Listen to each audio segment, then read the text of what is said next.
지난 14일 저녁 조용하던 마을에 요란한 총성이 울립니다. 이 담 하나 사이에 두고 살갑게 지내던 이웃사촌이 한순간 피해자와 피의자로 나뉘었습니다. 대체 이들에게 무슨 일이 있었던 걸까요? 긴급 취재했습니다.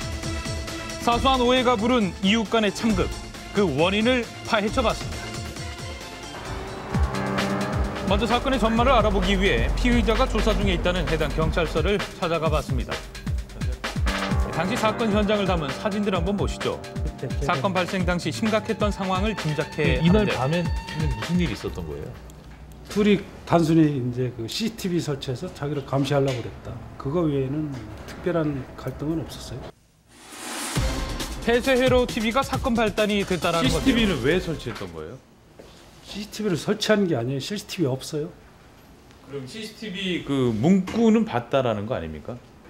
뭐 절도범이라든가 이런 사람들 겁을 주기 위해서 그 달아놓은 거죠. 여기 피의자 집이고요. 바로 뒤가 피해자 집입니다. 지척이죠.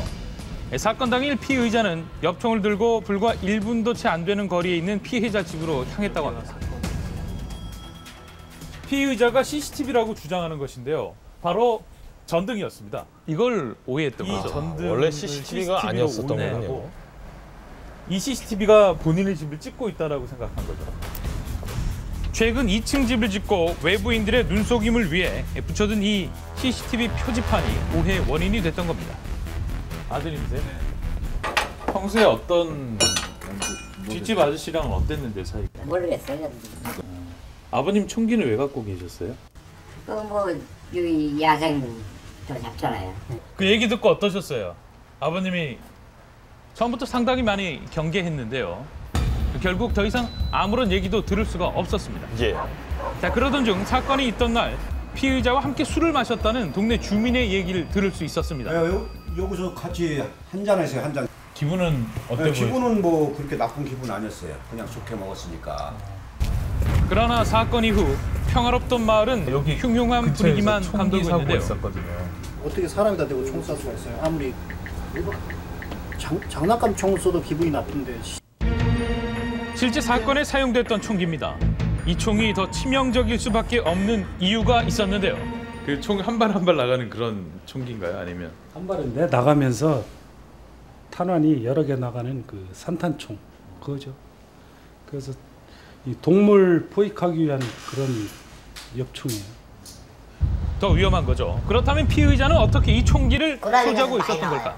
그러니까 이제 고라니가 농사를 많이 망친다 이거지.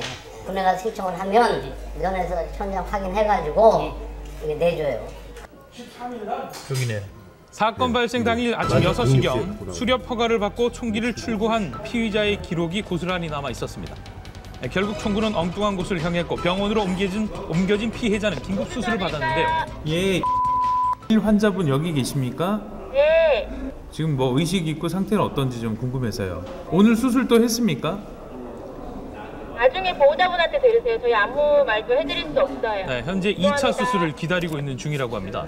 자, 이후 처음 현장에 도착한 119 소방대원을 통해 피해자의 상태를 들을 수 있었는데요. 70대 노인분이 오른쪽 어깨를 잡고 계단에 누워 있었어요. 계단에 이제 오른쪽 어깨 쪽으로 총을 맞으셔가지고 그 열상이 심하게 한 20cm 정도 벌어지게끔 열상이 심하게 있었고 뼈에 닿는 느낌이 나고 아프다고 자꾸 하셔가지고 이웃 간의 사소한 오해가 낳은 충격적인 결말. 담당 형사 또한 안타까운 점이 있다고 합니다. 이 오해를 사전에 풀었으면은 이러한 일이 없겠죠. 둘이 그걸 실질적으로 가서 설명을 드려도 그걸 이해를 못 하시니까 그 부분에 대해서 좀 안타깝더라고요.